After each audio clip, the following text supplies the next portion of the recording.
Bismillahirrahmanirrahim. Assalamualaikum warahmatullahi wabarakatuh. Alhamdulillah, salatu wassalamu ala rasulillah wa ba'du. Teman-teman dimanapun berada, semoga kita semua senantiasa disehatkan dan dimuliakan Allah Subhanahu wa Ta'ala.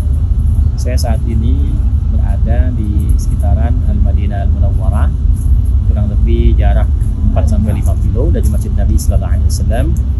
Dan area ini biasa dikunjungi oleh jemaah haji ataupun umrah untuk melihat-lihat roda kurma khususnya. Sekarang berkembang sudah lebih baik, sudah banyak sekali tambahan-tambahan juga. Nah, di sini kita akan sedikit belajar tentang kurma. Kurma ini ada dua hal penting yang barangkali ingin saya sampaikan. Yang pertama adalah proses untuk menanamnya, pertumbuhannya, karena ini termasuk juga tumbuhan yang ditampilkan di dalam Al-Quran, dan banyak sekali kosakata di Al-Quran menyampaikan tentang kurma. Inspirasinya banyak, sejarah juga terkait erat juga dengan kurma, baik di mimbar Nabi dan beberapa hal yang terkait dengan perjalanan Nabi Sallallahu Alaihi Wasallam, khususnya di Al-Madinah Al-Munawwarah. Teman-teman, kurma ini di setiap pohonnya dia hanya satu jenis. Jadi kalau tidak dia putik, dia benang sarinya. Ya, kalau tidak dia putik, kalau putik itu kita tarik betinanya gitu kan. Nah, kemudian benang sarinya atau yang jantannya. Nah, ini satu pohon itu satu itu saja.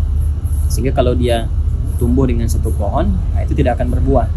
Karena itu kalau kemudian kita menginginkan tanam misalnya kurma di daerah tertentu, misalnya di Indonesia yang kira-kira cuacanya pas, maka kita harus punya dua bagiannya itu. Biasanya suka ditempelkan di talekeh, istilah dalam bahasa Arabnya.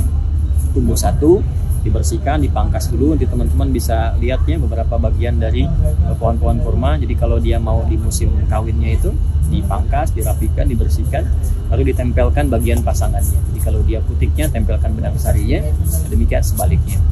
Nanti bagian pertama. Dan yang kedua, teman-teman sekalian, kurma ini manfaatnya banyak sekali, dan kalau sudah jadi buah, dia ada 3 tahapan. Saya tidak berbicara tentang jenis nama-nama ya, seperti safawi misalnya kan. Nah, ini yang besar kayak gini nih. Ada yang sedang, ada yang besar gini, safawi. Ada yang kurma ajwa.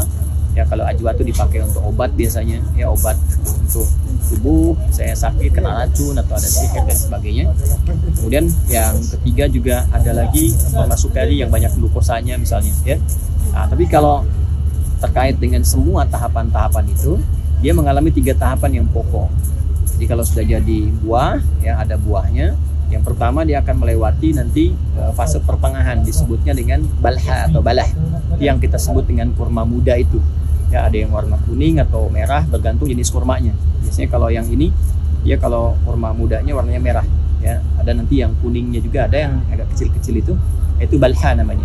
Nah, itu ada khasiatnya sendiri, khususnya untuk meningkatkan kesuburan untuk perempuan misalnya. Ya, laki-laki juga cukup enak, cukup bagus kalau kita mau ngunyah yang awal-awal kurma mulai berbuah yang setengah matang ya.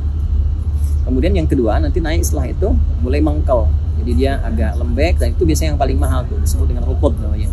Ya, rutob ini spesial untuk makanan-makanan kalangan tertentu, atau juga kadang kita dapatkan tapi dia posisi yang cukup tinggi tuh. Nah, kalau sudah nanti masuk ke fase ketiga agak kering seperti ini nih.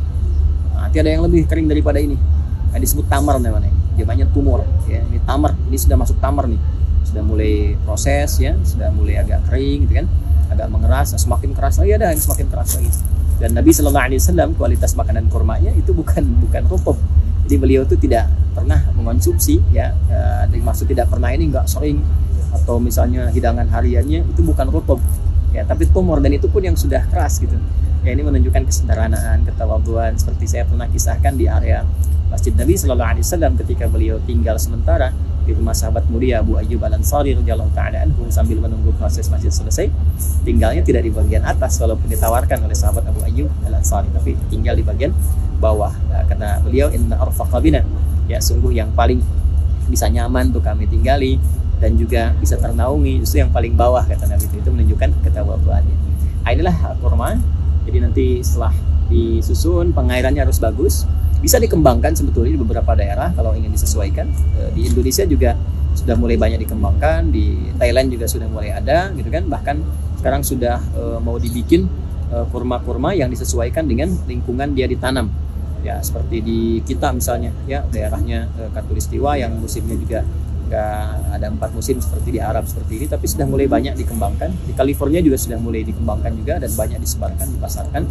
Tapi saya kira di Arab tetap berbeda karena iklimnya juga tidak sama.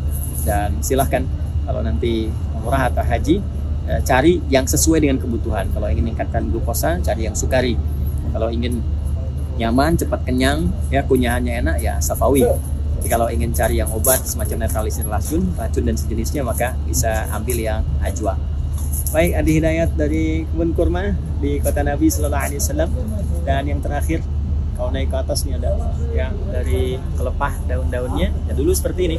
Jadi kalau Masjid Nabi Sallallahu Alaihi Wasallam itu yang pertama dibangun, fondasinya seperti disebutkan di Sirah Ibnu Hisham, ya, rahimahullah taala, itu menggunakan dahan-dahan kurma, kemudian juga ditambah dengan batu-batu sebagian. Lalu setelah itu pakai tiang-tiangnya pelepah kurma, atasnya daun-daunnya. Ya, insya Allah nanti dekat Masjid Nabi kita sampaikan kembali termasuk berapa tingginya, berapa lebarnya, dan kamar-kamar istri Nabi SAW termasuk Nabi SAW. Demikian, Assalamualaikum warahmatullahi wabarakatuh.